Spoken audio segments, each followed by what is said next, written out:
जाएगा कि अगर मेरे जैसा व्यक्ति कामयाब हो सकता है। कैसे आप मुंबई पहुंचे, क्यों किया, और इस इंडस्ट्री में फिर कैसे आपका कदम पड़ा, और तो यंग लोगों की टीम बनाना चाहते हैं। और जहां आप 18-20 हज़ार रुपये कमाते वहां से आप कैसे 3.5-4 लाख रुपए पहुंचे। ये सब कुछ नहीं करता है कि लोग इंस्पायर होते हैं कि आपका जन्म कहाँ हुआ और पापा जी हमारे बीच में नहीं रहे।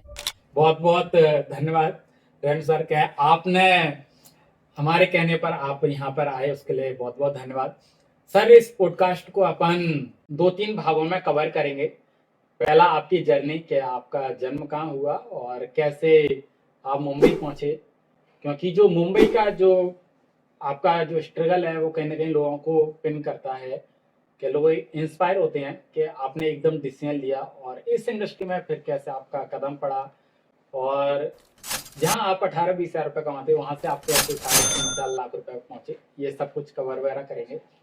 भाई सो सबसे पहले तहे दिल से आपका धन्यवाद करना चाहेंगे और एडवांस में आपको बहुत बहुत बधाई। आपने एक डिसीजन लिया है बहुत सारे यूथ को मैसेज पहुंचाने का, और ये सबसे आसान जरिया है आज के समय पे। अगर हम बात करते हैं कि हम अपनी टीम को तो मोटिवेट कर लेते हैं, बट अदर ग्रुप में भी बहुत सारे ऐसे नेटवर्कर हैं जो ग्रो करना चाहते हैं, जो यंग लोगों की टीम बनाना चाहते हैं। और जहाँ पे यंग को सबसे बड़ा चैलेंजेस ये होता है कि वो कहीं ना कहीं ये थिंकिंग रखते हैं कि ये हमारे लायक नहीं है बिजनेस, हम इसको नहीं कर सकते क्योंकि ये बिजनेस उन लोगों के लिए है जिनकी क्रेडिबिलिटी मार्केट में बहुत अच्छी है। और जबकि आपके इस पॉडकास्ट के माध्यम से बहुत सारे लोगों को मैसेज आएगा कि अगर मेरे जैसा व्यक्ति कामयाब हो सकता है, जिसकी मार्केट में कोई खास क्रेडिबिलिटी नहीं थी, कोई इतना ज़्यादा एज भी नहीं था, मात्र 20 साल की एज में शुरू किया था, कोई खास इतना एक्सपीरियंस भी नहीं था, क्योंकि बहुत सारे लोग कहीं ना कहीं इस चीज़ में उलझे रहते हैं कि यार हम करें या ना करें, राइट। कुछ इस तरीके से डाउट में रहते हैं, समझ भी लेते हैं, मोटिवेट भी हो जाते हैं, लेकिन एक फैमिली प्रेशर होता है कि वो सपोर्ट करेंगे या नहीं। बिल्कुल। थोड़ा समाज का भी एक डर होता है, फियर होता है, लोग हमारे बारे में क्या सोचेंगे, खास करके हमारे पड़ोसी, बिल्कुल रिश्तेदार। इनसे अक्सर हम दूर भागते हैं कि यार कोई भी काम करने जाए कुछ ऐसा काम ना कर ले कि रिश्तेदारी में नाम बदनाम हो जाए। और जब हम नेटवर्क मार्केटिंग शब्द सुनते हैं तो कहीं ना कहीं आज के समय पे भी बहुत सारे लोग की ये थिंकिंग है। खैर धीरे धीरे हम इसके ऊपर काम कर रहे हैं कि इस थिंकिंग को कम्प्लीटली चेंज करें। एंड इस पॉडकास्ट का भी रीज़न यही है कि बहुत सारे लोगों की हम सोच को बदल सकें। तो जैसे कि आपका सवाल था कि हमने कहाँ से जर्नी शुरू किया था, सो दैट अगर हम अपनी जर्नी की बात करें तो उत्तर प्रदेश के डिस्ट्रिक्ट बिजनौर के एक छोटे से गांव देहात किसानी फैमिली से बिलोंग किया करते थे। खुद की कोई खेती नहीं थी, दूसरों के खेतों में काम करके गुजारा किया करते थे। हमारे फादर साहब थे। 2000 का जन्म है। तकरीबन जैसे ही हम 17 साल के कंप्लीट हुए तो थोड़ा सा एक्सीडेंट हुआ, एक हादसा हुआ कि पापा जी हमारे बीच में नहीं रहे। एंड उस समय पे ऐसी सिचुएशन बन चुकी थी क्योंकि बड़े भाई कोई खास काम नहीं करते थे, वो थोड़ा सा बीमार रहते थे, तो जिसके करके ऐसा कुछ डिसीजन लेना पड़ा कि अब तो घर की जो सारी स्थिति है वो अपने ही हवाले है। बिल्कुल सर। तो सर जैसे कि आपके बड़े भाई भी हैं। हाँ जी। कितने बहन भाई हो आप सर टोटल? मेरे से बड़े मेरे एक भाई हैं, दो मेरी सिस्टर हैं, दोनों की शादी हो चुकी है, और एक मेरे से छोटा। और जो बड़े भाई हैं वो इतना कोई खास वो करते नहीं है। हाँ जी। और जो पिताजी की जो डेथ हुई थी आपके, वो 2017 में हुई। हाँ जी। तो ऐसा क्या रीजन रहा था, मतलब कोई हेल्थ इश्यू था या कोई एकदम किस कारण हुई? हार्ट अटैक हुआ था। उनको हार्ट अटैक आया था। और सर उस समय जो आपकी एज थी, उम्र, वो कितनी थी? 17 साल। मतलब 2017 की बात है, और 17 साल में ये, और सब पढ़ाई में क्या कर रहे थे आप? उस समय पे मैं पॉलिटेक्निक कर रहा था। मेरा ड्रीम था कि मैं इंजीनियर बनूं। और 17 साल कोई अभी तो कोई ज़्यादा उम्र नहीं है, अभी तो एडल्ट भी नहीं हुए हैं। तो फिर आप ने जो आप बिजनौर से जैसे बता रहे हैं, बिजनौर से, तो वहाँ पर भी कुछ काम वगैरह करा आपने सर फिर? एक्चुअल में बिजनौर में ये था कि कहीं ना कहीं जैसे हम इतनी रिच फैमिली से नहीं थे, तो छोटा मोटा लेबर टाइप का काम कर लिया करते थे, किसी के साथ खेतों में जाके वो 50 रुपए 100 मिल जाया करते थे, तो उससे क्या है थोड़ा गुजारा हो दिया करता था, घर में दे दिया करते थे, ठीक था ये काम हमने किया। उसी से रोजी रोटी चल रही थी उससे। और आपकी मम्मी ओनली हाउसवाइफ थी या वो हाँ भी जी, कुछ करती थी? मम्मी पढ़ी लिखी नहीं थी, और पापा का ये कहीं ना कहीं माइंड सेट था कि जब हम हैं तो घर की औरतें बाहर नहीं जाना चाहिए। तो वैसी कंडीशन थी कि पापा ने कभी उनको, जब तक वो कमाते रहे, लाइक तो तब तक उनको कहीं घर से बाहर नहीं निकलने दिया, किसी दूसरे के घर मजदूरी करने ही नहीं दी। करने नहीं दिया, ओनली हाउस वाइफ रही। और यानी कि अगर देखा जाए तो बड़े भाई का तो सर कोई ऐसा खास हुआ नहीं, तो सारी रिस्पॉन्सिबिलिटी कहीं ना कहीं आपके ऊपर ही आना थी फिर तो। हाँ जी हमारे।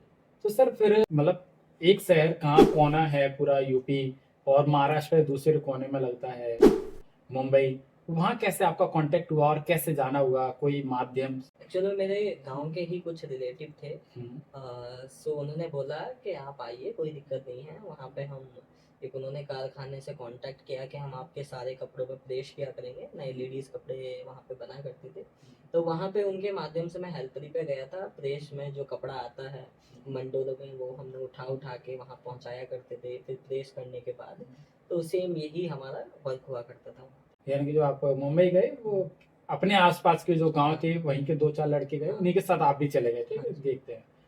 तो शुरुआत में सर वहाँ का जो, अगर कोई व्यक्ति जैसे जाना चाहे तो क्या क्या स्ट्रगल फेस करना पड़ता है उसको, क्या रहने खाने की भी सब सुविधा वगैरह मिलती है? देखो, अगर मुंबई की मैं बात करूं तो शुरुआत में यहाँ से तो नाम बहुत बड़ा लगता है, क्योंकि ड्रीम सिटी माना जाता है। इंडिया के अंदर लोगों का सपना होता है मुंबई जाना, कि सेलिब्रिटी को देखने का। तो वो एक्साइटेड थे, बहुत ज़्यादा क्रेज था कि जाएंगे, सलमान खान के बंगले के पास से घूमेंगे, अमिताभ बच्चन जी हर संडे को आते हैं घर के बाहर, शाहरुख खान जी अपने बर्थडे में निकलते हैं, हाथ हिलाते हैं, राइट, बैंड स्टैंड जाते हैं लोग संडे के दिन घूमने के लिए। गणपति विसर्जन होता है, बहुत ज़्यादा फेमस है महाराष्ट्र का। तो बड़े बड़े मतलब हमने लोगों से सुनी हुई थी बातें, लेकिन एक्चुअल में रियलिटी को छोड़ दी।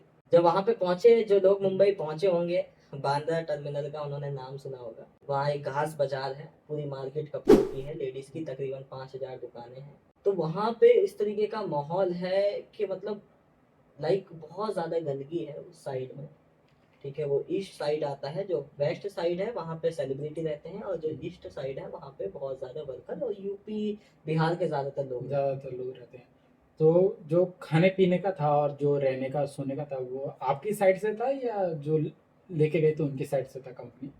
एक्चुअल में वो हमारी साइड से था, खाने पीने का रहने का। वहाँ पे हम टर्मिनल पे जो वॉशरूम बनी हुई थी वहाँ पे 10 रुपए दे के हम नहाया करते थे, क्योंकि वहाँ पे जो हम रूम में रहा करते थे उसमें कोई ना तो रसोई की सुविधा थी, राइट, ना कोई शौचालय की सुविधा थी। इन ये सुविधाएं बिल्कुल भी नहीं। कितने बाई कितने का रूम था सर? तकरीबन हो गए स्टोर के बराबर, एक जो स्टोर पुराना के स्टोर बराबर। होती है उस टाइप का। और उसमें आप अकेले या कोई और भी? नहीं, तकरीबन 4। 4 लोग रहते थे उसमें। और पहली बार जो आपको सैलरी मिली थी कितनी मिली थी सर उसमें? पहली सैलरी 7,000 थी, जिसमें से वो भी पूरी नहीं मिली थी। ये उन्होंने बोला काम अच्छा नहीं किया। कौन से सन की बात है सर, ईयर की? 2017 के बाद तकरीबन 3 से 4 महीने लगे थे सोचने में क्या किया जाए। उसके बाद आई थिंक 2017 के मिड में हम चले गए थे आप। और वहाँ पे आपने कितने टाइम आपने काम करा सर? वहाँ पे 3 साल काम किया, 3 2020 साल में। आपने प्रॉपर दिया।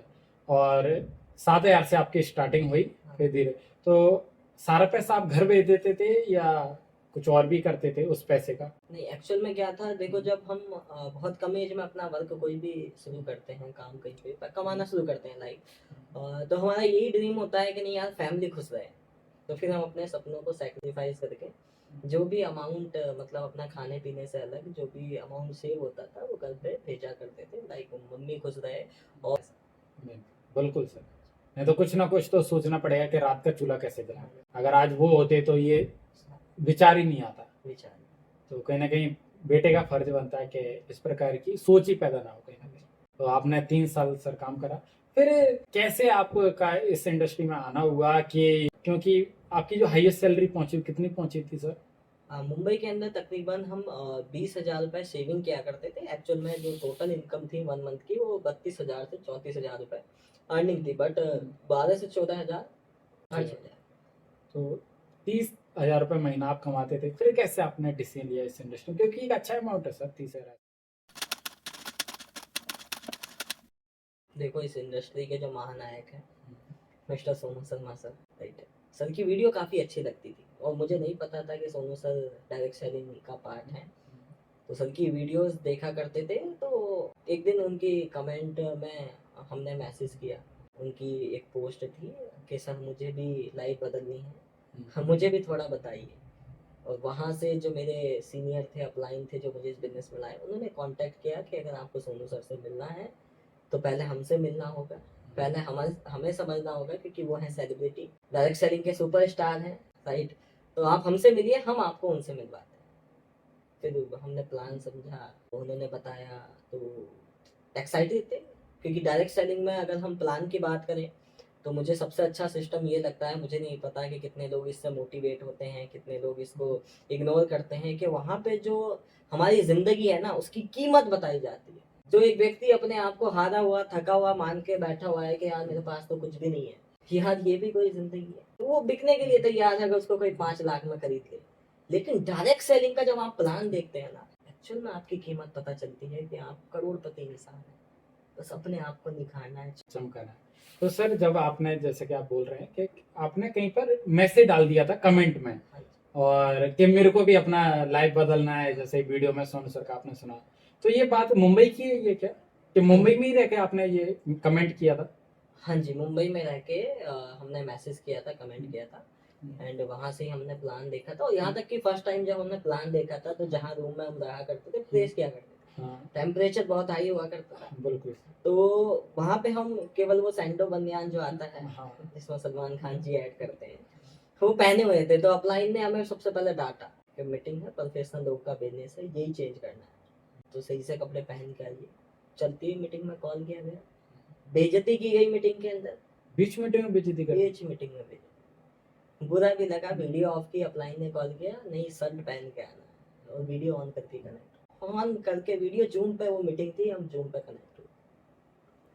और फिर जैसे कि आपने मीटिंग वगैरह देखी, तो काफी लोगों को टाइम वगैरह लगता है डिसीजन लेने में, तो आपका क्या इसमें थॉट प्रोसेस रहा, क्या तुरंत ज्वाइन करा या आपने विचार वगैरह करा? नहीं, एक्चुअल में मैंने आपको बताया, प्लान कुछ इस तरीके से दिखाए कि मतलब वो जो एक जिंदगी थी और ये जो एक जिंदगी थी, तो वो ये है कि अगर आपको ऑप्शन मिले कि स्वर्ग में जाना है या नर्क में, तो जाहिर सी बात है आप स्वर्ग को ही स्वर्ग सिलेक्ट ही करें। बीच तो किसको पसंद नहीं है ऐसी ज़िंदगी जो यहाँ दिखाई जाती है, बताई जाती है। सो दैट हमने मोटिवेट होकर करने का डिसीजन लिया। हालांकि नॉलेज नहीं था, एक्सपीरियंस नहीं था, मोटिवेशन था। अच्छा, तो इसके पहले भी आपने कहीं कुछ देखा था या फर्स्ट टाइम था आपका?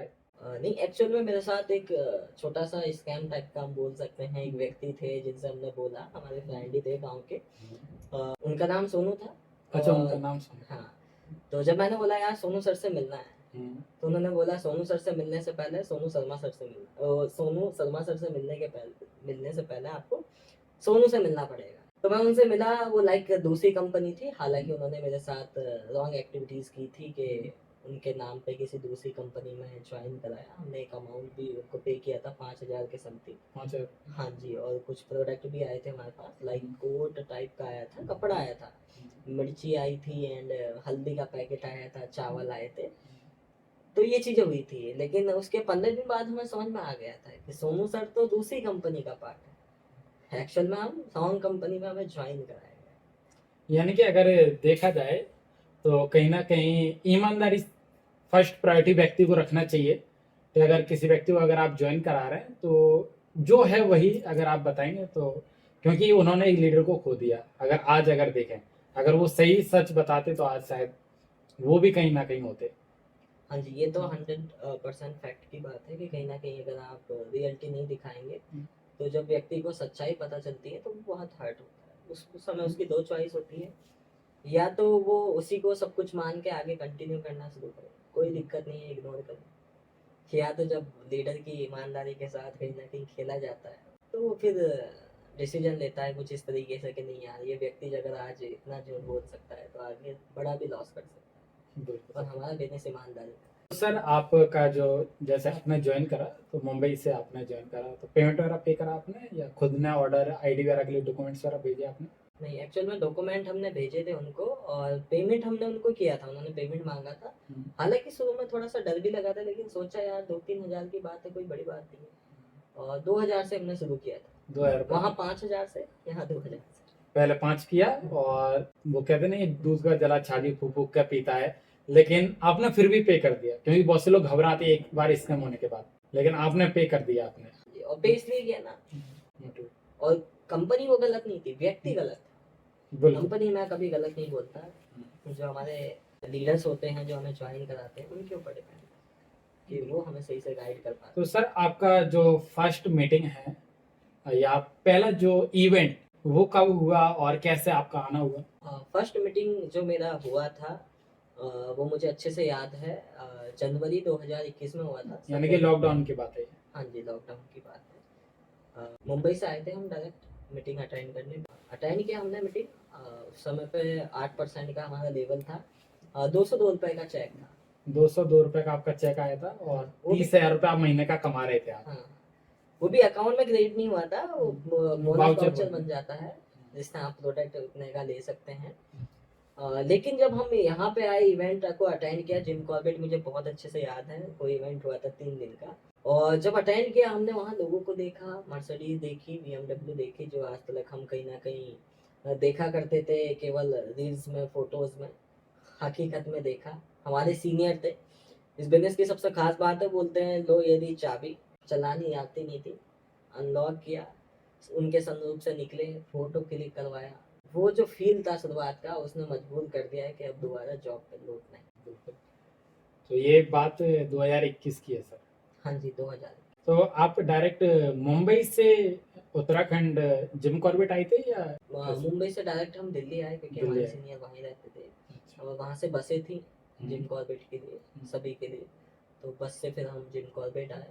उसके बाद हम अगेन दिल्ली गए, और फिर हमने अपलाइन से रिक्वेस्ट की कि सर कुछ भी हो जाए, अब वापस दिल्ली नहीं जाना, मुंबई नहीं जाना, सॉरी। अब हमें दिल्ली में रह के बिजनेस बिल्ड करना है आपके साथ, ये जिंदगी जीनी है जो देखिए। तो यानी कि आप इवेंट के लिए ओनली छुट्टी लेके आप आए हैं मुंबई से, पहले दिल्ली आए और दिल्ली से आप जाहिर से बोल के आए होंगे ना हाँ, नौकरी वाले कि मैं कुछ दिन के लिए जा रहा हूँ, कुछ काम है मेरे को और वापस आऊंगा। फिर एकदम कैसे डिसीजन के अब मैं आऊंगा ही नहीं और मेरे को वेस्टेज ही करना है? देखो हुआ क्या था, थोड़ा सा ये हुआ था कि जब हम वहाँ से निकल रहे थे, तो जिस पार्टनर के साथ हम काम करते थे वहाँ पे भी, ठीक है, तो वो टोन मारा करता था, मिल लिया सोनू सर से, आगे तेरी भी कार, ये सब फंसने फंसाने के काम। तो उसकी बात दिल पे लगी थी, बस निकल गए थे। और यही सोच के निकले थे, अगर माहौल अच्छा मिलेगा तो आगे करेंगे, नहीं मिलेगा तो यहाँ से कहानी खत्म है हमारी। जो हमारा पुराना प्रोफेशन था, काम था, उसी में बिजी था।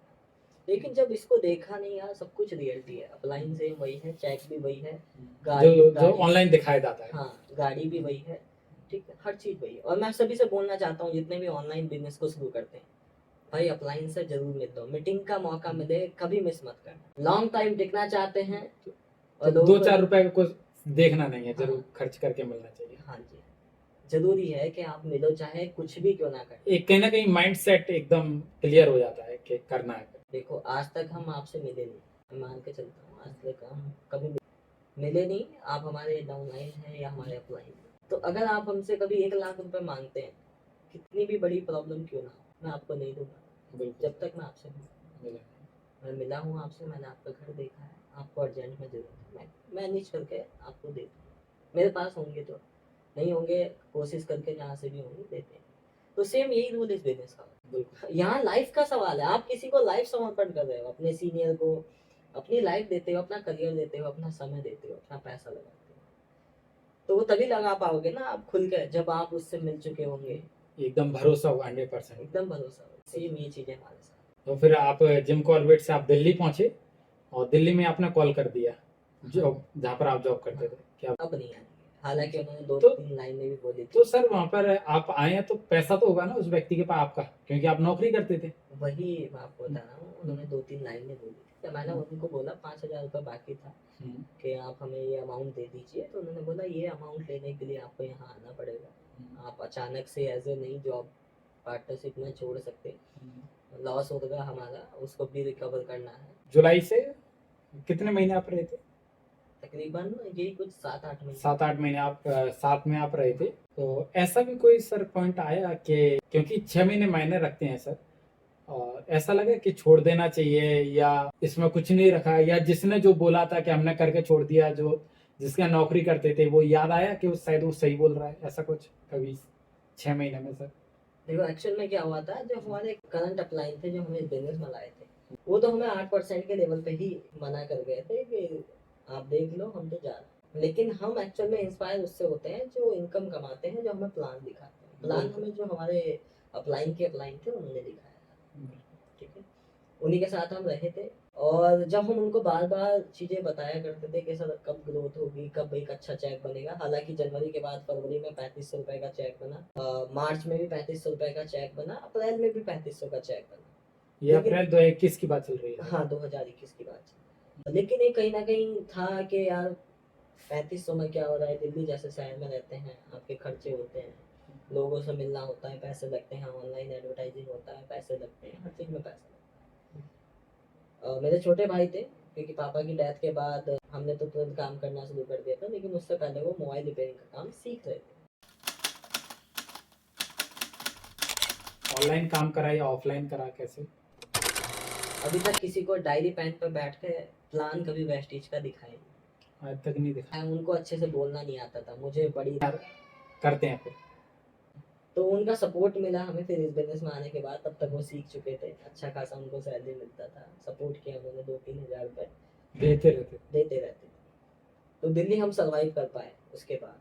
लेकिन एक समय ऐसा है, अपलाइन को ब्लॉक कर दिया हमने। वहीं पे दिल्ली रहकर या दिल्ली रहकर नहीं, मतलब हुआ क्या था, फैमिली वाले टॉर्चर करते रहते थे, आपका 20,000 का इनकम था, अब आप अब भेज नहीं रहे हो, और जबकि 6 महीने हो गए। हाँ, तो वो वाली कंडीशन थी। तो इस एज में पेरेंट्स कहीं ना कहीं इस चीज़ को समझते हैं कि बच्चे हमारे बिगड़ चुके हैं, या तो कुछ खान पीन की आदत डाल ली है, या कुछ गर्ल्स वगैरह का मैटर है, एज है, हार्मोन्स हैं, तो कहीं ना कहीं वो इसको समझते हैं कि कुछ तो दिक्कत है। क्योंकि 6 महीने पहले तो बिना पूछे 20,000 रुपये ट्रांसफर हो जाते थे, लेकिन पहली बार नहीं आया। ये वही रेंट की तरह, तो मकान मालिक है नहीं और हर महीने अपन पे कर रहे हैं रेंट, लेकिन अगर एक महीना ना जाए तो कोई बात नहीं, अगले महीने आ जाए, लेकिन अगले महीने भी ना जाए तो कहीं ना कहीं शक होता है कि रूम कहीं खाली तो नहीं डला है, ऐसा ही पता नहीं कौन उसमें रह रहा है। ऐसे ही आपके साथ हुआ सर? हाँ, ऐसा ही कुछ था कि कुछ तो गड़बड़ है। तो फिर उन्होंने बुलाना शुरू किया, आप आओ एक बार मिलो, किसी ने कुछ करवा टाइप कर दिया। गाँव में ये चलता है कि बच्चा 20,000 की इनकम घर भेज रहा है हर महीने, बहुत बड़ी बात होती है गाँव में। बिल्कुल सर। तो फिर उसके करके लाइक उन्होंने बुलाया हमें, तो हम गए वहाँ पे, समझाया, निगेटिव किया इस डायरेक्ट सेलिंग इंडस्ट्री के बारे में, इसलिए हमने ब्लॉक कर दिया था अपलाइन को ब्लॉक कर दिया जिनके यहाँ पर रहे थे। जिनके यहाँ पे। और फिर कैसे आपका कांटेक्ट वगैरह होगा कि नहीं अब दोबारा रीस्टार्ट करना है? क्या वो ऐसा सिचुएशन आया कि नहीं यार करते हैं फिर? देखो ये सिचुएशन इस तरीके से बना, और ये हर किसी के साथ होता है, कि जब तक आप घर से दूर होते हैं, घर वाले बहुत मिस करते हैं, आपको कॉल करते हैं, पेरेंट्स वगैरह बुलाते हैं, और जब तुम घर पर आ जाते हैं, 4 दिन के आप मेहमान रहते हैं, बिल्कुल सर। 5वें दिन आपको दूध दिया जाता है, और खासकर लड़कों में ज्यादा होता है कि घर से बाहर निकलो, कमाओ, घर पे बैठ के काम नहीं चलेगा, तुम्हारे पापा नहीं है। रिश्तेदार आके ये शब्द बोलते थे, मोहल्ले वाले, पड़ोसी सब ये शब्द बोलते थे, परिवार वाले। तो फिर हमने एक सोचा, एक व्यक्ति थे जिनसे हम इंस्पायर हुआ करते थे, जो हमारे बिजनेस को छोड़ने के बाद बहुत फास्ट ग्रोथ किए थे, हमारे साथ के ही थे। वो 20,000 के चेक पे थे, हम 3500 के चेक पे थे। उन्होंने ग्रो किया, उन्होंने 3 महीने में 1 लाख का चेक को क्रॉस किया, और उनसे बहुत ज़्यादा हम इंस्पायर हुए, ठीक है। और इंस्पायर होने के बाद 40 दिन बाद जब हमने उनका चेक बढ़ते हुए देखा, तो अपलाइन को अनलॉक किया कि सर मुझे, क्योंकि वो उन्हीं के टीम में थे, हमारे सीनियर के, हमारे क्रॉस लाइन थे। तो हमने देखा कि यार ये व्यक्ति कर सकता है, उनको अच्छे से बोलना नहीं आता था, मुझे बड़ी नफरत सी थी उनसे थोड़ी सी, हालांकि उनसे सीखा करते थे, लेकिन उनसे कंपटीशन भी था कि अगर ये व्यक्ति कर सकते हो तो फिर मैं भी कर सकता हूँ। मैं भी कर सकता हूँ, क्योंकि उनकी जो लैंग्वेज थी वो थोड़ी सी उड़ीसा टाइप की थी, और हम तो हिंदी भी जानते हैं, पंजाबी भी जानते हैं, मैं गुजराती भी जानता हूँ, हाँ मैं महाराष्ट्र में भी रहा हूँ, तो थोड़ी थोड़ी मराठी भी जानते हैं हम। तो लाइक ये कहीं ना कहीं था कि यार ये व्यक्ति अगर उड़ीसा से आके बिजनेस बिल्ड कर सकता है दिल्ली में रह के, तो हम भी कर सकते हैं। तो जब घर वालों ने टोन मारा, तो अपलाइन के पास दोबारा फ़ोन खटखटाया, अनलॉक किया, कांटेक्ट किया, एंड उसके बाद फिर से रीस्टार्ट किया। सर ऐसा होता है रिश्ते में, अगर देखा जाए जैसे कि आप बता रहे हैं कि अगर एक बार किसी से बिगड़ जाए तो वो रिश्ता कहीं ना कहीं ऐसा कहता है कि तुमने तो मेरे को ब्लॉक कर दिया, अब कोई वो नहीं है रिश्ता। लेकिन इस इंडस्ट्री में कुछ अलग ही है। इस इंडस्ट्री में अगर अपन कोई गलती भी कर देंगे तब भी अपलाइन कहता है दरवाजा खुला ही है। देखो ऐसा कब होता है, ऐसा तब होता है जब आपने अपने अपलाइन को गलत नहीं बोला। कुछ लोग मेन गलती क्या करते हैं, बिजनेस तो से निगेटिव तो होते ही हैं, लेकिन यार आप उस व्यक्ति से अपना रिलेशनशिप क्यों खराब कर रहे हो जिसने आपको यहाँ तक इस रूप कराया इस इंडस्ट्री से, जो तुमको यहाँ तक पहुँचा। कम से कम तुम्हारी जिंदगी में जो सपने हैं अधिकार दिया है कि तुम उन्हें पूरा कर सकते हो, और ये फील भी कराया है बिल्कुल सर। कि आप बनाइए अपने ड्रीम, लिखिए और इनके ऊपर काम कीजिए। नॉलेज दी, एजुकेशन दिया, तो मेरा कहीं ना कहीं ये था कि नहीं यार ग्रो तो है, हालांकि इस इंडस्ट्री में ग्रो नहीं कर पाए लेकिन माइंडसेट बहुत ग्रो हो गया जिसके करके दोबारा करने का, और इसीलिए अपलाइन ने भी एक्सेप्ट किया। तो आपके पास तो दो ऑप्शन थे ना सर, जब आपके घर वाले टॉर्चर कर रहे थे, तो या तो नौकरी पर चले जाएं या फिर अपलाइन के यहाँ चले जाएं। तो जब आप अपलाइन के यहाँ गए तो फिर आपने जो वर्क करा वो कैसे करा, कि आपकी टीम वगैरह बनी, ऑनलाइन काम करा या ऑफलाइन करा, कैसे? देखो कहीं ना कहीं ये था कि टीम वालों को हमने नहीं बताया था कि हमने बिजनेस छोड़ दिया। टीम वालों को नहीं बताया था? डाउनलाइन थे, उनको नहीं फील होने दिया कि हमने बिजनेस छोड़ दिया। उनका कॉल आता था, हम बात करते थे, बिल्कुल। अपलाइन से नहीं करते, ठीक है। और टीम का कॉल बहुत कम आया करता था क्योंकि इतनी बड़ी कोई खास टीम नहीं थी, और ऑप्शन थे हमारे पास, लेकिन हमने देखा है जो लोग जॉब करते हैं वो समझ सकते हैं ये जॉब की जिंदगी होती है। कोई व्यक्ति को अगर 1 लाख रुपए भी सैलरी मिल रही है ना, उसके कभी दिल से पूछना कि भाई तुझे कभी अगर कोई ऑप्शन मिले इससे बेहतर कुछ करने का, तो क्या आप जॉब को छोड़ना चाहोगे? तो तुरंत हाँ, ये जॉब मजबूरी में करता है। कभी कोई ऐसा व्यक्ति नहीं देखा होगा जो बोले कि मेरा जो जॉब जो है मेरा पैशन है, ठीक है, मेरा जुनून है, और मुझे जॉब में बहुत मजा आता है। मुझे आज तक कोई ऐसा व्यक्ति नहीं मिला, ठीक है। और मैं यहाँ पे भी चैलेंज करता हूँ कि कोई ऐसे व्यक्ति का कमेंट इस पॉडकास्ट में हो जाए जो अपनी जॉब से रियल में खुश हो और अपनी फैमिली को वो अच्छा जीवन दे रहा हो जिसकी वो कल्पना करता है, खुद भी जी रहा हो और फैमिली को भी दे रहा हो, और आगे भी जॉब के माध्यम से। जैसे डायरेक्ट सेलिंग में हम प्राउड के साथ बोलते हैं कि जिंदगी बेहतर बनानी है, हमारे जो पार्टनर रहेंगे, हमारे जो फैमिली मेंबर रहेंगे, उनको भी एक बेहतर जिंदगी देनी है। और आप कमिटमेंट के साथ बोलते हैं क्योंकि आपको डायरेक्ट सेलिंग पर भरोसा है, लेकिन जॉब में ऐसा नहीं होता, आप बोल के दिखाएंगे। बिल्कुल सर। तो जैसे कि आपने सर आप दिल्ली आ गए दोबारा और काम आपने स्टार्ट किया, तो फिर दिल्ली से आपने कंटिन्यू रखा या कुछ और भी करा आपने? नहीं, हमने कंटिन्यू रखा, कंटिन्यू आपने रखा, फुल टाइम की आदत हो गई। फुल टाइम की। तो आपने कोई फिजिकल अपने प्लान वगैरह किसी को नहीं दिखाया?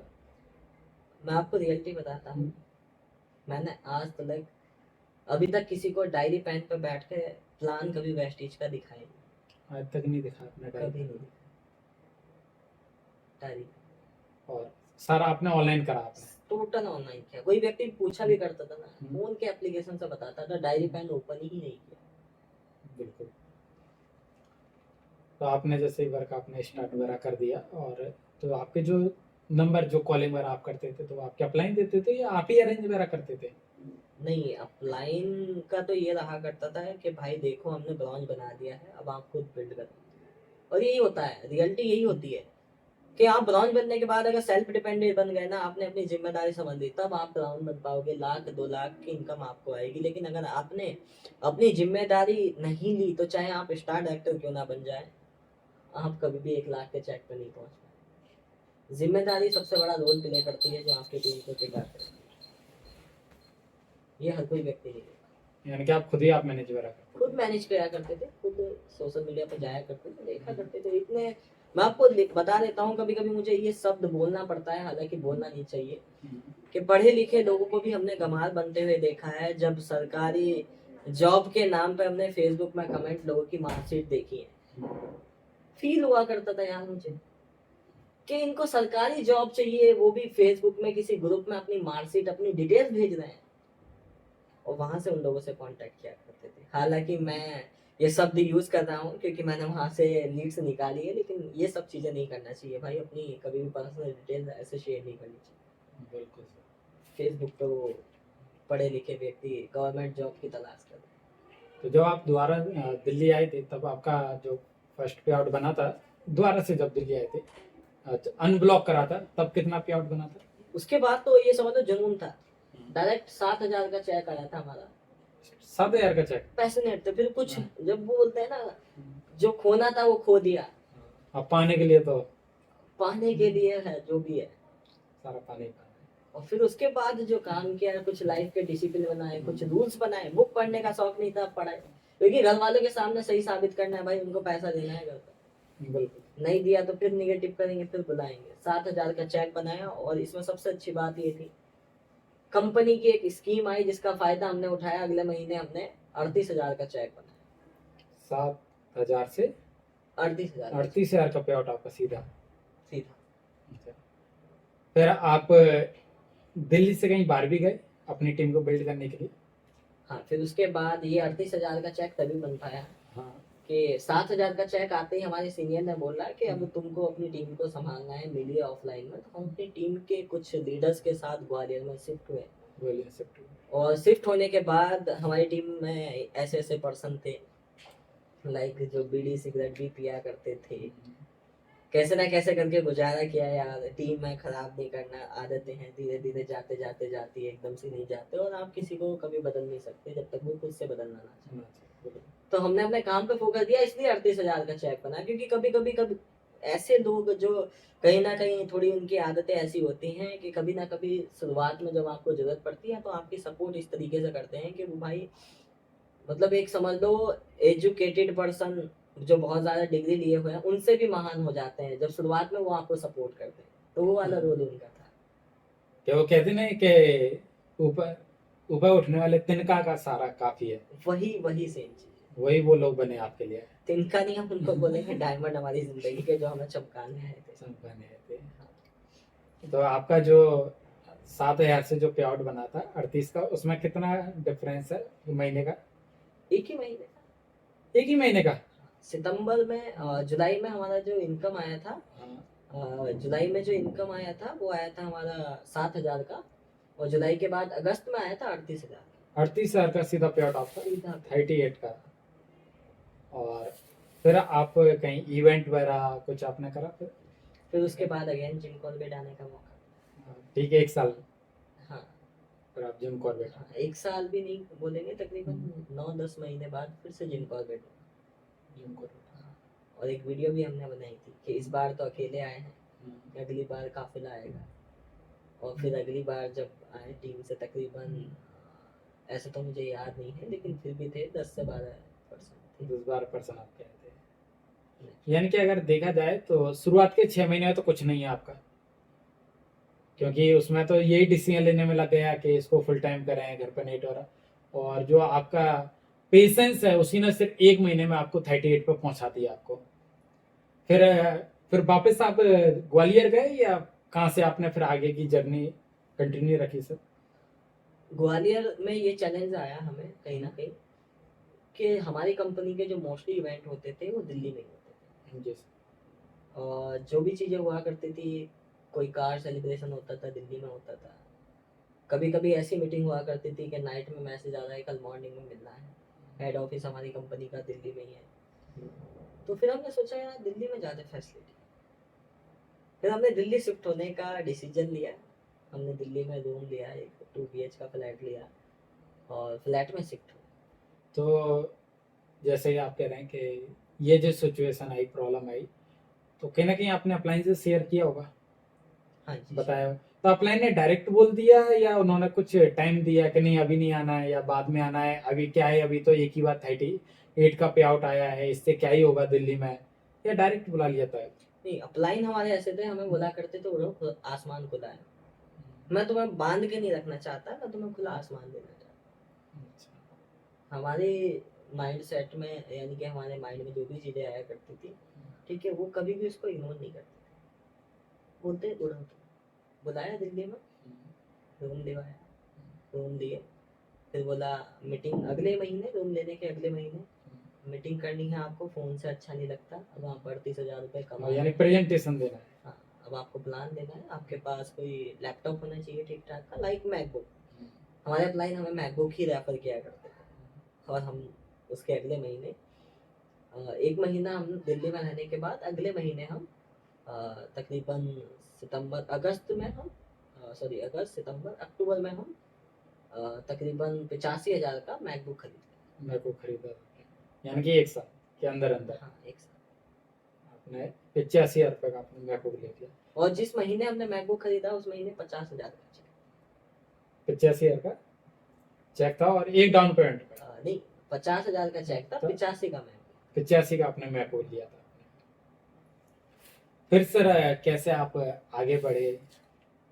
फिर मैकबुक लेने के बाद जो कॉन्फिडेंस आया, जब आप, क्योंकि हमारा पहला ड्रीम ही यही था कि मैकबुक लेना, कि यार मैकबुक लेना है। फोन तो था ठीक ठाक सा, जॉब से ले लिया था, तो फिर यही था कि मैकबुक लेना है, क्योंकि अपलाइन मैकबुक में मीटिंग किया करते थे, फोटोज हम, और एप्पल का तो सपना था, एप्पल से तो लगाव था, एप्पल की चीज़ों को कहीं ना कहीं एक सपना मानते थे, और उस समय पर बहुत हमारे लिए बड़ी बात थी एप्पल की कोई चीज़ खरीदना। मैकबुक लिया, मैकबुक लेने के बाद सपने जागे यार एक आईफोन भी होना चाहिए, क्योंकि मैकबुक में एयर ड्रॉप का ऑप्शन होता है। ठीक है, फिर आईफोन लिया। पता चला आईफोन से में पेंसिल वगैरह नहीं चलती जूम पे, तो फिर हमने सोचा 15 दिन के अंदर हमने फ़ोन भी चेंज किया, वन प्लस का फ़ोन लिया उसके बाद। मतलब मैकबुक लिया, फिर आईफोन लिया और फिर वन प्लस लिया। वन प्लस, क्योंकि मैकबुक हमने कैश लिया था, हम्म, मैकबुक में हमने कोई ईएमआई नहीं की थी। हाँ, फ़ोन हमने ईएमआई पे लिया था, ठीक है, 6-7 महीने की EMI। तो पहला जो आपका 50,000 रुपया प्यार था, 85 का आपने मैकबुक लिया, फिर आपने आईफोन लिया और फिर आपने वन प्लस लिया। तो आपका जो 1 लाख का जो इनकम था वो कौन से महीने में आपका टच हुआ था सर? आई थिंक मुझे याद है कि तकरीबन 1.5 साल लग गए थे मुझे। 2022 में? हाँ, 2022 के शायद अप्रैल मंथ में हमारा बिजनेस थोड़ा सा बिल्ड हुआ था। फरवरी से अप्रैल के बीच में, या आई थिंक उससे 1-2 महीना ऊपर होगा, उसमें हमने 1 लाख के क्रॉस को टच कर दिया। 1 लाख आपने टच किया। जैसे आपने टच वगैरह करा तो आपकी कहीं ना कहीं टीम भी स्ट्रांग बन रही होगी फिर तो। हाँ जी। यानी कि आप अकेला पैसा नहीं कमा रहे थे। यानी कि अगर कोई व्यक्ति अगर लाखों रुपए की इनकम पर जाना चाहे तो क्या वो अकेला जा सकता है? नहीं, इस इंडस्ट्री में तो अकेला नहीं जा सकता। यानी 10-20 हजार रुपए अकेला कमा सकता है क्या व्यक्ति? 10,000 रुपए तो हम बोल सकते हैं कि वो ले अकेला 1 लाख नहीं कमा सकता है, लेकिन 1 लाख नहीं कमा सकता। 1 लाख के लिए यानी कि उसको लीडरशिप सीखना ही सीखना होगी उसको। सीखना ही है लीडरशिप, टीम को बिल्ड करना है, चाहे वो कभी लीडर अपने आप को मानता हो या ना मानता हो, लेकिन उसको वो कुछ क्वालिटी ऐसी पैदा करनी होती है अपने अंदर, और कुछ ऐसी चीज़ों का ध्यान रखना होता है, क्या बोलना है क्या नहीं बोलना, किसके कंधे पर हाथ रखना है किसके नहीं रखना, अपने से बड़ों को देख के कभी घबराना नहीं है, सबको सेम सम्मान देना है, चाहे बड़ा हो या छोटा हो। ठीक है, कोई आपसे ज़्यादा पैसा कमाता होगा जो आपके बिजनेस में आता है, आप कम पैसा कमा रहे हैं, तो उसको भाई उसके फील्ड की नॉलेज है, आपको आपके फील्ड की नॉलेज है, और गुरु की कभी एज नहीं देखी जाती। बिल्कुल सर। और ये डायरेक्ट सेलिंग हमें सिखाता है, कभी घबराना मत। हम कभी कभी घबराते थे शुरुआत में कि यार ये तो एजिड है, उनसे बोला करते थे कि आप तो हमारे फादर साहब की उम्र के हैं, आप हमें सर मत बोलिए, नाम से बुलाइए। बोलते थे सर आप गुरु हो, ठीक है, आप हमें कुछ सिखा रहे हैं और हम आपके स्टूडेंट हैं, और स्टूडेंट यानी कि एज नहीं देखी जाती। बिल्कुल सर। तो सेम यही हमारा रोल था, घबराते नहीं थे, सबको प्लान दिखा। तो जैसे कि आपने 1 लाख रुपए इनकम टच करी सर, आपकी टीम में भी लोग पैसा कमा रहे हैं, तो अगर लीडरशिप अगर देखना हो तो लीडरशिप के अगर पॉइंट ऑफ व्यू से अगर देखें तो क्या हर बार गाइड ही करना होता है या कभी कभी 2 कदम पीछे भी रखना होता है? अगर अगर हमारी टीम में अगर कोई टॉप लीडर अगर ग्रो कर रहा है तो क्या है उस सिचुएशन में कैसी स्थिति में हमको रहना चाहिए? देखो, आप अगर लीडरशिप स्ट्रांग बिल्ड करना चाहते हैं ना, तो जैसे मैंने आपको बताया हमारे अपलाइन में हमें उड़ने का मौका दिया। कुछ गलती है, कुछ जो चीजें है ना वो ठोकर खा के ही समझ में आती है। ठीक है, अगर आप चाहो कि हमारा अपलाइन बिल्कुल भी कोई गलती ना करे, उसको बहुत संभाल के रखें। ठीक है, बोलते हैं ना, पौधे को अगर आप गर्मी नहीं लगने देंगे, धूप नहीं लगने देंगे, तूफान में उसको थोड़े उसके पत्ते थोड़ा उसको झुकने नहीं देंगे, लचक नहीं आएगी, बरसात में उस पर बूंदे नहीं गिरेगी, तो वो स्ट्रांग नहीं बनता। ठीक है, आप उसको नाजुक अगर रखना चाहते हैं कि कोई गर्मी ना लगे, कोई बरसात ना लगे, कोई धूप ना लगे, तो वो पनप नहीं पाता, उसकी ग्रोथ नहीं हो पाती। बिल्कुल सर। एक यहाँ पे एक सवाल है कि काफी लोग कहते हैं कि लीडर पैदा होते हैं, कुछ लोग बोलते हैं कि लीडर बनते हैं, तो हकीकत क्या है कि लीडर पैदा होते हैं वास्तव में कोख से ही या लीडर बनाए जाते हैं?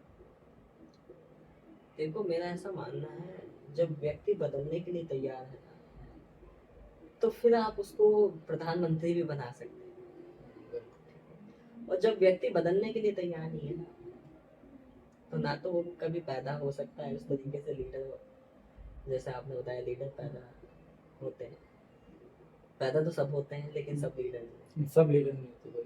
राइट। अपलाइन सबको बनाना चाहते हैं, क्या सब बनते हैं? नहीं। नहीं बनते। बदलाव ही लीडरशिप क्रिएट करता है। जब व्यक्ति बदलने के लिए तैयार है तो अपलाइन भी, क्योंकि देखो लोहे को अगर आप देखोगे तो लोहे के भी अलग अलग क्वालिटी होती है। कुछ लोहे मुड़ जाते हैं, और जो मुड़ जाते हैं उनको आकार दे दिया जाता है, कुछ बीच में चटक जाते हैं, टूट जाते हैं, तो उनको आकार दे दिया। जो बदलने के लिए तैयार है वो लीडर बनने के लिए तैयार है, मेरा ऐसा मानना है। बिल्कुल सर। सर जब टीम बन जाती है, चाहे वो सर 5 लोगों की हो, चाहे 10 लोगों की हो, चाहे 50, चाहे 5 लोगों की टीम हो, तो उस टीम को क्या ओनली मोटिवेट कर करके ही आगे बढ़ाना चाहिए, या फिर कुछ और भी देना चाहिए? किन किन चीजों पे ध्यान रखना चाहिए एक अपलाइन को या एक लीडर को? देखो मोटिवेशन जरूरी है। मोटिवेशन जरूरी है, हाँ। लेकिन वही नहीं, पर्याप्त नहीं है। हाँ पर्याप्त। गाड़ी को स्टार्ट करने के लिए सेल्फ जरूरी है। हमारे बिजनेस में जो मोटिवेशन है वो सेल्फ का काम है। ओनली सेल्फ का काम करता है। सेल्फ सेल आपने मारा है, इंजन स्टार्ट आपका हो चुका है, बिल्कुल। मोटिवेट हो चुका है। आगे जो वर्क करता है वो करता है इंजन। ठीक है। तो और इंजन का मतलब है हमारे बिजनेस में कि अगर आपको काम करना है तो एजुकेशन, मोटिवेशन प्लस एजुकेशन, हाँ यानी मोटिवेशन आपका स्टार्ट करवा देगा, यानी कि वो व्यक्ति अब नेगेटिव नहीं होगा। हाँ लेकिन अगर आप उसको आगे बढ़ाना चाहते हो तो उसको एजुकेशन दें। एजुकेशन। इसके अलावा और भी कुछ सर? और ये ऐड ऑन और करना चाहेंगे। ठीक है, आपके पास आपने सेल्फ मारा, ओके है, इंजन है आपके पास, जैसे कि हमने बताया मोटिवेशन प्लस एजुकेशन। अब इसमें गाड़ी में अगर फ्यूल ना डालेंगे तो गाड़ी चलेगी नहीं चलेगी। नहीं चलेगी। तो मोटिवेशन भी बहुत जरूरी है, बिल्कुल। एजुकेशन भी जरूरी है। इसके साथ साथ बहुत ज्यादा जरूरी है वो माहौल। बिल्कुल। अगर उसको माहौल नहीं मिला, एजुकेशन होने के बाद, मोटिवेशन होने के बाद भी एक व्यक्ति आगे नहीं बढ़ पाता, क्योंकि व्यक्ति वैसा ही बनता है जिस माहौल में वो रहता है। बिल्कुल। आपकी कंपनी की ट्रेनिंग कैसी होती है, उन ट्रेनिंग में क्या सिखाया जाता है, कैसे लोग उस ट्रेनिंग में आते हैं, किन लोगों को वो देखता है, किन से वो मिलता है, राइट, किन को वो सुनता है, वैसा वो बनता है। तो यानी कि ये फ्यूल का काम है। फ्यूल का काम करता है, यानी कि एक प्रकार का रिकॉग्निशन, एक प्रकार का हॉल मीटिंग, हॉल मीटिंग। जहाँ पे लोगों को इनवाइट किया जाए, बुलाया जाए, तालियां गूंजे, तो वो जरूरी है माहौल देना। वो फील करता है आज उस अचीवर के लिए बच रही है, कल मैं अचीवर बनूंगा तो मेरे लिए, बिल्कुल। और फिर वो उसके लिए काम करता है। बिल्कुल सर। सर जब टीम बनती है, धीरे धीरे बिल्ड होती है, क्योंकि एकदम तो नहीं होती है टीम बिल्ड, क्योंकि टीम टूटती भी है, कोई छोड़ के भी जाता है, कोई नया पौधा आता भी है, तो सबको एक नजर से तो नहीं देख सकते सर, क्योंकि कोई अभी 5% पर है, कोई उसमें 4 कदम आगे निकल गया है। तो इस सिचुएशन में जो लीडर है उसकी क्या जिम्मेदारी है सर? उनको किन किन चीजों पर ध्यान रखना चाहिए? देखो मैंने जो एक्सपीरियंस किया है, जो चीजें मैं करता था, उसमें वो कुछ चीजों का ध्यान रखता कि मेरे डाउन में कुछ ऐसे पर्सन हैं, ऐसे लीडर हैं जिनको मुझे महीने में एक ही बार कॉल करना है। काम करते हैं पूरा महीना बहुत अच्छे से, कुछ ऐसे भी होते हैं हर दिन उनका ख्याल रखना है। यानी कि आप ऐसा कहना चाहते हैं कि हम एक ही लाठी से सारी भैंस नहीं हाँक सकते हैं? बिल्कुल नहीं हाँक सकते। है ना? अगर एक ही रोड पे अगर भेड़ जा रही है तो एक ही डंडी से अपन एक रास्ते पर नहीं लेके जा सकते, सबके लिए अलग अलग रूल को फॉलो करना पड़ेगा हमको। देखो कुछ ना ऐसे होते हैं, मैंने अक्सर ये चीजें देखी हैं कि लाइक आपने अपने बच्चों को जैसा आप संस्कार देना चाहते थे वैसे वो संस्कार लेने के लिए तैयार है। ठीक है, मतलब आप चाहते हैं, क्योंकि हद देखो मम्मी पापा चाहते हैं कि बच्चों को नहीं मारा जाए, हाथ नहीं उठाया जाए, बिल्कुल सर। तो उन्हीं बच्चों के साथ होता है ना, जो बच्चे एक ही बार में समझ जाते हैं, सुन जाते हैं। लेकिन कुछ ऐसे होते हैं कि पेरेंट्स को मजबूर कर देते हैं मारने, जब तक आप मारोगे नहीं हम तो सुधरेंगे नहीं, हम सुनेंगे नहीं।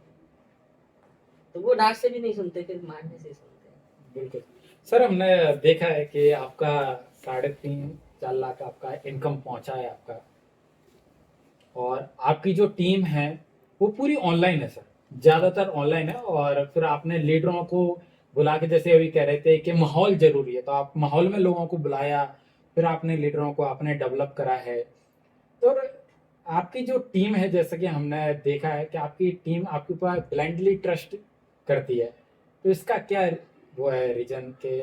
काफी जगह तो ऐसा नहीं होता है कि लोग अपने अपलाइन की नहीं सुनते हैं, लेकिन आपकी टीम में ऐसा कैसे है कि किन किन ऐसी वो कौन सी क्वालिटी जो आपके अंदर है जो आप दूसरों को देना चाहें? देखो, आज तक का मेरा यही रूल है कि मैं किसी व्यक्ति को ज्वाइन कराता था, मैं झूठ आज तक नहीं। ज्वाइन कराते समय आप झूठ ना बोलें तो बेस्ट रहता है, लोग आप पर भरोसा करते हैं। हालांकि कुछ चीज़ें ऐसी होती हैं जिनकी समझ हमें नहीं होती, तो उनको हम कभी कभी डाउनलाइन को बता दिया करते थे। लेकिन जब हमें बोला करते थे कि सर ये चीज़ें आपने शायद रॉन्ग की बताई है, तो हम उनको बोला करते थे हाँ यार हमें भी नॉलेज नहीं था, आप एक्सेप्ट कर लो जहाँ पे यानी आपने कोई कुछ भी ऐसा किया हो, ठीक है। यानी कि अगर कोई गलती हो रही है तो उस समय हमको झुक जाना चाहिए और एक्सेप्ट करना चाहिए खुलकर। हाँ जी, यानी कि हमको ये नहीं बोलना चाहिए अपनी डाउनलाइन को कि तुमको नहीं पता हमको सब पता है, अब तुम हमको बताओगे। इस प्रकार के शब्द मतलब सूट नहीं करते हैं एक लीडर पे। बिल्कुल नहीं। यानी कि एक्सेप्ट करना आना चाहिए एक लीडर को, अगर वो भविष्य में और आगे जाना चाहता है हाँ जी। तो। बिल्कुल सर।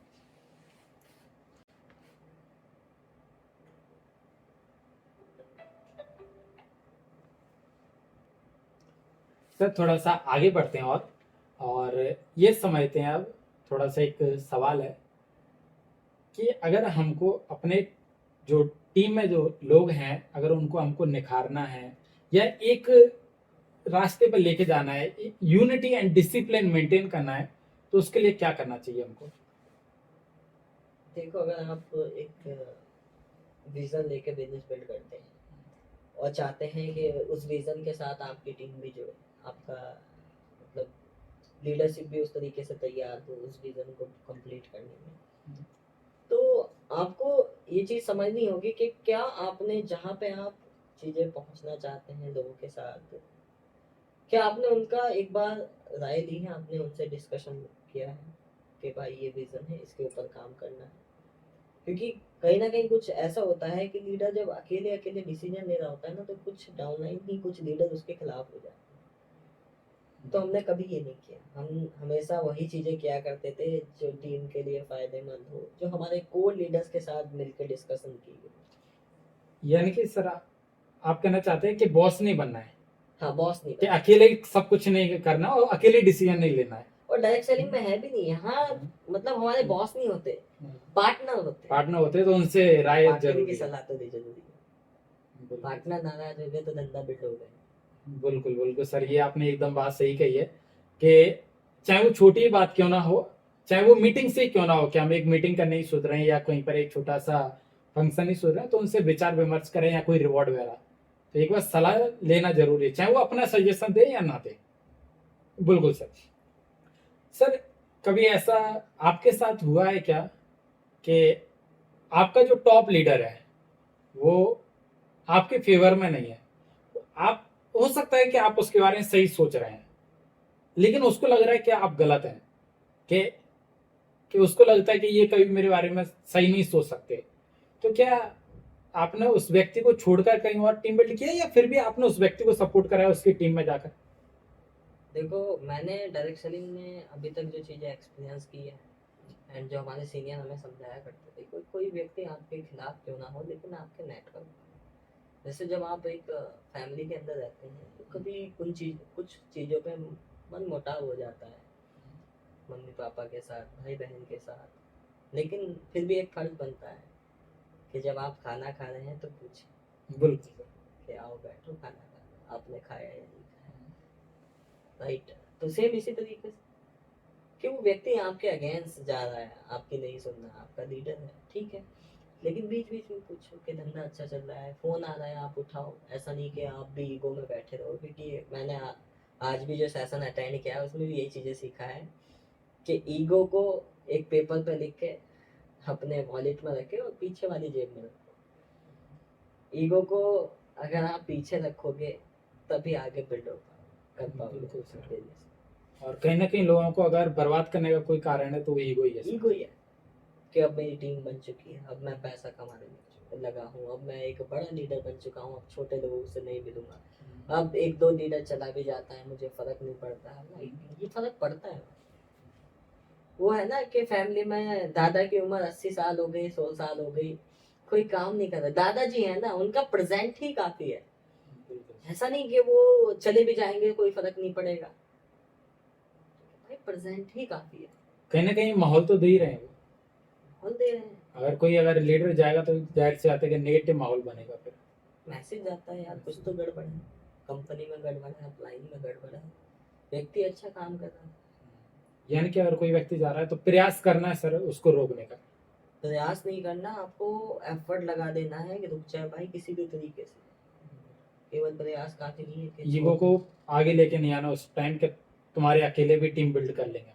और झुकना पड़े तो झुक जाओ कभी कभी, ये हमारे बिजनेस का रूल है।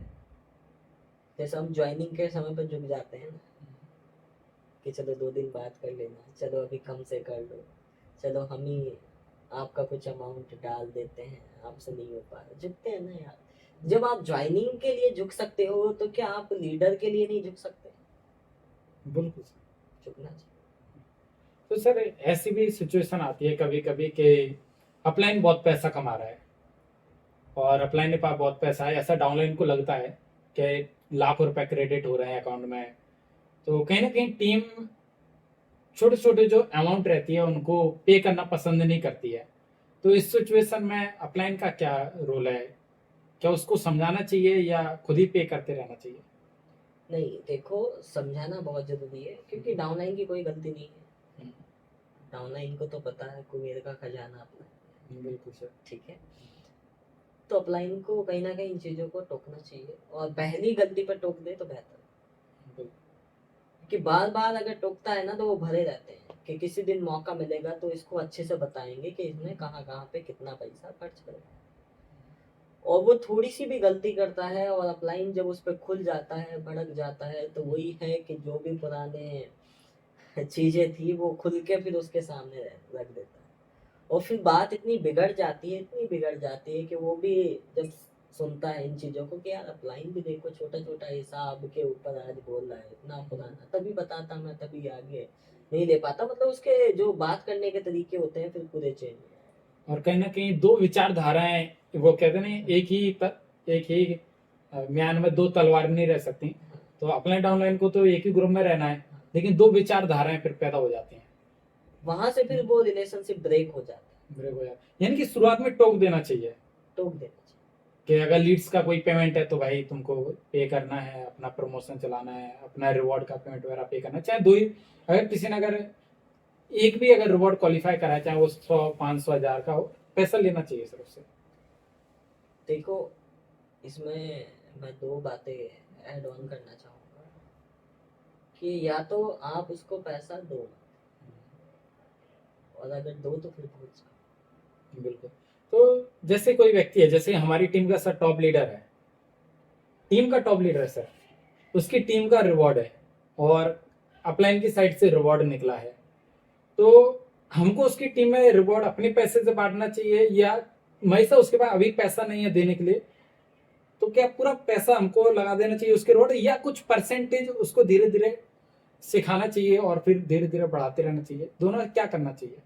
देखो ये डिपेंड करता है कि जब आपने रिवॉर्ड निकाला था तो आपने उससे पूछ के, उसको एग्री करके, उसको सारी चीजें आपने बताई कि देख भाई तेरा परसेंटेज है साथ में मिलके, क्योंकि रिवॉर्ड की एक अपनी वैल्यू होती है, प्राइस होता है। और एक साथ अप्लाइन भी नहीं कर सकता क्योंकि अप्लाइन की भी बहुत बड़ी टीम होती है, राइट। किसी एक लीडर के बिजनेस को बिल्ड करने के लिए जब अमाउंट लगता है तो फिर एक का नहीं लगता, अप्लाइन का तो पूरे ग्रुप में रिवॉर्ड चलता है। तो पहले क्लियर कर लो कि भाई अगर आप परसेंटेज दे सकते हैं तो हम आगे कंटिन्यू कर सकते हैं, वरना तो मेरी साइड से फ्री है। कुछ अप्लाइन की भी ये मिस्टेकें होती है कि अचानक से जब रिवॉर्ड क्वालिफाई कर लिया, जब पैसा जेब से जा रहा है अप्लाइन की, तब डाउनलाइन से बोलता है कि भाई पैसा दे दे। वो क्यों देगा भाई? उसको तो पता ही नहीं दूर उसको दूर पता ही नहीं है।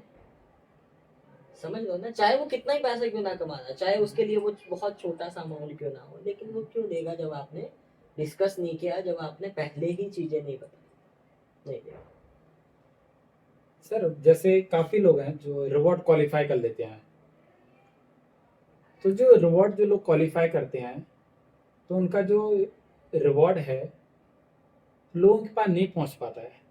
कभी पिन कोड सर्विसेबल बताता है, कभी कुछ बताता है, कभी कभी क्या हो जाता है कि हमने रिवॉर्ड निकाला, हमने अपने टीम के टॉप लीडर को दे दिया और वही रखे रह जाता है रिवॉर्ड, वो आगे पास ऑन नहीं हो पाता है। तो इस सिचुएशन में जिसने रिवॉर्ड निकाला है, जो टॉप लीडर है, उसको क्या करना चाहिए? पहला सवाल, क्या उसको खुद डिलीवर करवाना चाहिए, या दूसरा कि कहीं पर अगर फंक्शन हो तो वहां पर व्यक्ति को दे देना चाहिए?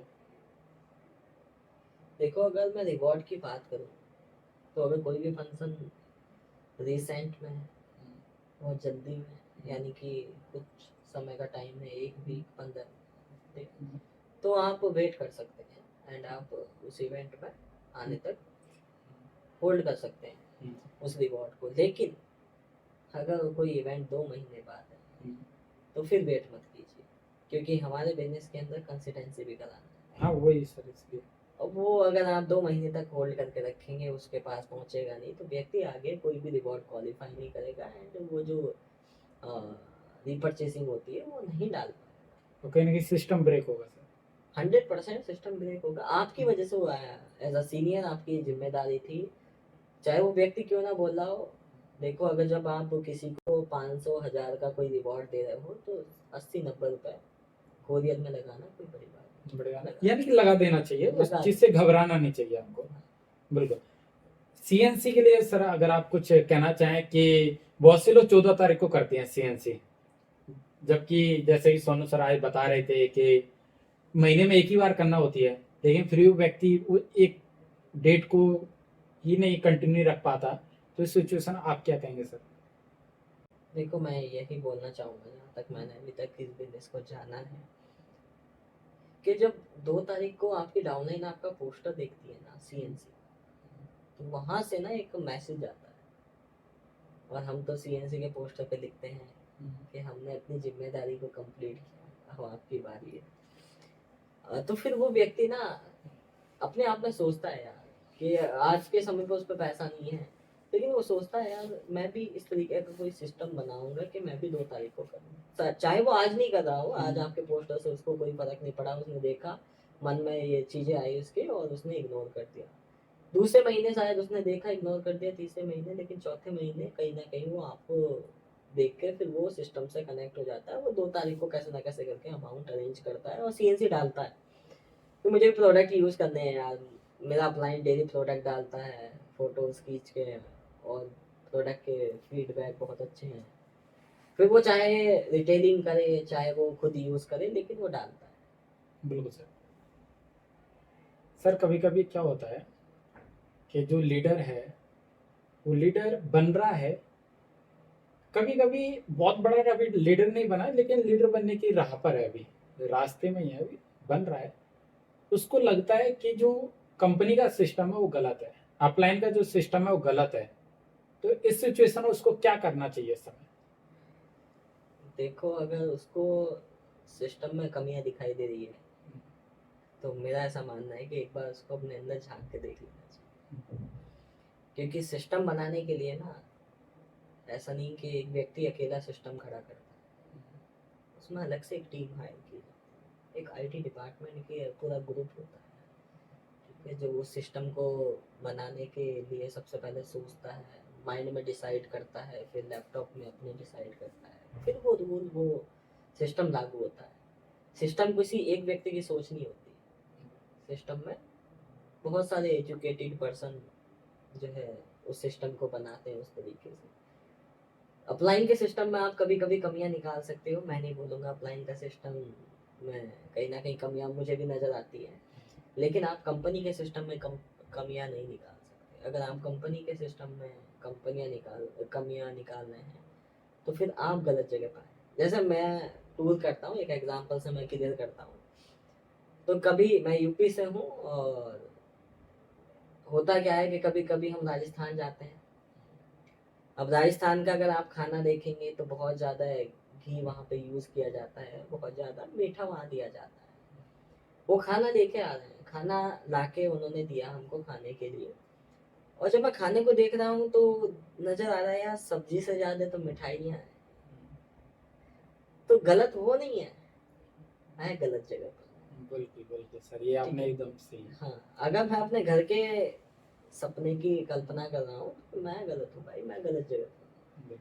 ठीक है, तो वैसे ही है कि कंपनी का सिस्टम गलत नहीं है यार। बिहार में जाके अगर आपको लिट्टी चोखा आपको दिया जा रहा है, ठीक है, और आप लिट्टी खाने के बाद, मैंने जब शुरू में खाया तो मुझे पेट में दर्द सा लगा यार, ये कच्चा आटा टाइप का क्या खिला दिया। तो एक्चुअल में मैं गलत हूँ ना यार, मुझे उस चीज़ की आदत नहीं है। बिल्कुल और जब मैं आया हूँ तो या तो मैं उस सिस्टम के अकॉर्डिंग ढल जाऊँ, मैं उसको एक्सेप्ट करूँ कि चलो ठीक है आज तो ये जैसा भी है, लेकिन धीरे धीरे मुझे आदत डालनी है, या फिर मैं फिर बिहार से फिर अपने यहाँ पे आ जाऊँ कि नहीं मैं यूपी में ठीक। तो वैसे ही सिस्टम। तो सर अभी आप जो वर्क कर रहे हैं वही पूरा ऑनलाइन है क्या? आप ही ऑनलाइन कर रहे हैं, आपकी जो टीम है वो भी ऑनलाइन कर रही है, और सब अपने घर पे रह के कर रहे हैं या घर से बाहर, या दोनों प्रकार का? देखो शुरुआत में मुझे लगता था कि ऑनलाइन सब कुछ है, लेकिन फिर समझ में आया फील्ड में भी उतरना चाहिए। एक्चुअल में जो रियल में लीडरशिप क्रिएट होती है ना, वो फील्ड में ही होती है। वो जब आप उसके घर जाते हैं, उसके पेरेंट्स से मिलते हैं, पेरेंट्स को बिलीव होता है कि सही व्यक्ति के साथ है, चाय पीते हैं, खाना खाते हैं, रहते हैं आप उनके साथ, वहाँ से जो रिलेशनशिप बिल्ड होता है वो कभी ऑनलाइन में हो ही नहीं सकता। ये बहुत देर में हमें समझ में आया। और ऐसा नहीं है कि आप ऑनलाइन को इग्नोर करें। कुछ लोग ऐसा समझते हैं अरे नेटवर्क मार्केटिंग तो आज भी डायरी पेन पे काम करने वाला बिजनेस है, आज भी आपको घिसना पड़ेगा, गांव गांव जाना पड़ेगा। तो भाई ये माइंडसेट भी आपका गलत है। आज के समय पे अगर आप यूथ को बताओगे कि उसको घर से बाहर निकलना है, डेली घर से बाहर जाना है, डायरी पेन घिसनी है, नहीं घिसेगा भाई, वो स्मार्ट वर्क नहीं। बिल्कुल। अगर आप डिजिटल के ज़माने में अगर आप इन चीज़ों को एक्सेप्ट नहीं करोगे तो आप कभी बड़ा नेटवर्क बिल्ड नहीं कर पाओगे। आज मेरा ऑल इंडिया में नेटवर्क है, मैं कहीं पे भी ट्रैवल करता हूँ, मेरी टीम वहाँ मुझे मिल जाती है, बोलती है अरे सर आप कानपुर से गुजरे, आप हमें नहीं बताए। ऑल इंडिया में नेटवर्क है भाई, कश्मीर से लेके कन्याकुमारी तक, यहाँ तक नेपाल तक हमारा नेटवर्क है। दुबई से हमारे पास लीड्स आती हैं, यहाँ तक कि पाकिस्तान वाले जिद करते हैं, जहाँ पे हमारी कंपनी अलाउ नहीं करती है बिजनेस बिल्ड करना। तो अभी सर आपका जो माई नेटवर्क है वो कितना है सर अभी?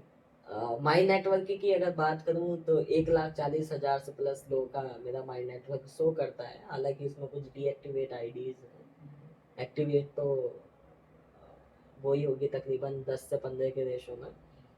तो यही है यानी कि, और ये लोग अपने घर पे भी रह के काम कर रहे हैं, कोई बाहर भी रह के काम कर रहा है? हाँ जी, ये घर पे भी रह के काम करते हैं, बाहर पे भी काम करते हैं। हम उनको यही चीज़ समझाते हैं, काम करने में आपको जहाँ मजा आ रहा है आप वहाँ से काम कर, यानी कोई रोक टोक नहीं है आपको? कोई रोक टोक नहीं है, मगर हम उसको ये भी बोलना चाहते हैं कि वहाँ पे आपको कोई डिस्टर्ब ना करे। अगर आपके काम में आपको कोई डिस्टर्ब कर रहा है ना, तो आप अपने टॉप लेवल को कभी पा ही नहीं सकते। अगर डिस्टर्बिंग हो रही है, चाहे वो किसी भी तरीके की क्यों ना हो, फिर आप जो वो टॉप रैंक पे पहुंचना चाहते थे तो वहां तक नहीं पहुंच पाएंगे। कुछ दूर चल के आप रुक जाएंगे, थक जाएंगे, बिकॉज आपको वो माहौल नहीं जो आपको बिल्ड कर सकता है। तो यही बोलना चाहेंगे, ऑनलाइन बिजनेस बिल्ड करना है तो सबसे पहले वो माहौल चाहिए। बिल्कुल। यानी कि आपने देखा कि केवल ऑनलाइन से ही काम नहीं चलेगा या केवल ऑफलाइन से काम नहीं चलेगा। जैसे इस सर बता रहे थे कि अगर आज के टाइम में अगर डायरी पेन पे अगर आप दिखाओगे तो व्यक्ति इंटरेस्ट नहीं लेगा। क्यों नहीं लेगा? क्योंकि पहले के टाइम में जो छोटे छोटे बच्चों की आज भी जो किताब है उसमें लिखावट कम है, चित्र ज्यादा है। तो आज के टाइम में चित्र से व्यक्ति ज्यादा मोटिवेट होता है, ज्यादा दिलचस्पी दिखाता है। तो ऑनलाइन अगर आप उसको प्लान दिखाएंगे तो उसमें चित्र वगैरह आपको ज्यादा दिखेंगे, व्यक्ति ज्यादा इंटरेस्ट लेगा, तो उसका आप सारा ले सकते हैं। लेकिन लीडरशिप फील्ड में ही तैयार होगी sir.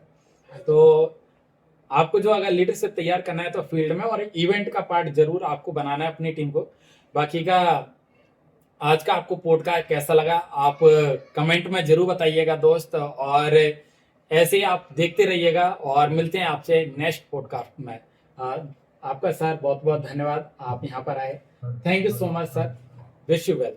Thank you so much.